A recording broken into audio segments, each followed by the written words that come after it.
Yan ang sigaw ng libo-libong miyembro ng Iglesia ni Cristo na nagsagawa ng biglaang rally sa EDSA People Power Monument.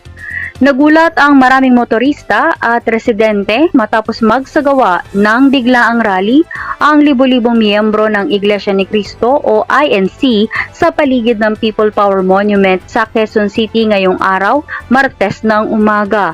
Ayon sa mga unang ulat, madaling araw pa lamang ay nagsimula ng magtipon ang mga kalahok, dahilan upang magkaroon ng mabigat na daloy ng trapiko sa kahabaan ng EDSA at ilang pangunahing lansangan sa Metro Manila. Kinumpirma rin ng National Capital Region Police Office na karamihan sa mga nagtipon ay mga miyembro ng Iglesia ni Cristo.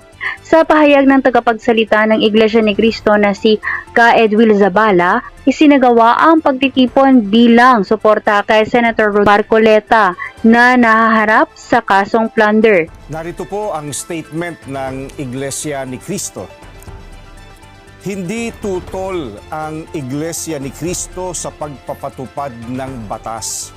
Pero tutol kami sa pagbaluktot sa batas, lalo na kung ang layunin ay para pagtakpan ang katiwalian.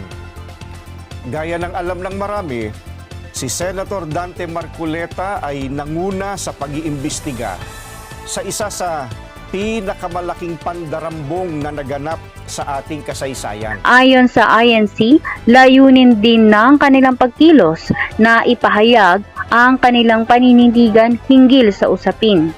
Samantala, nagpatupad ang mga otoridad ng traffic rerouting at pinaalalahanan ang publiko na umiwas muna sa mga apektadong lugar habang nagpapatuloy ang pagtitipon.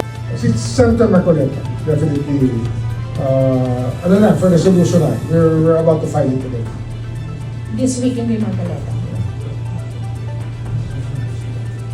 Pagsasampalan ng kaso yun, sir, tama? Pagsasampalan mo ng kaso yun. Magsasampayan na ng kaso na sa sandigan na yun. Plunder, sir, di ba? Plunder yung pending. Plunder.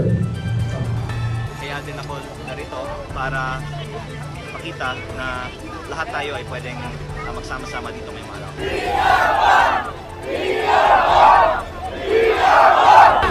At yan po ang nakalap natin balita para sa araw na ito at muli kayo po'y nakikinig dito lang sa White Lion Returns.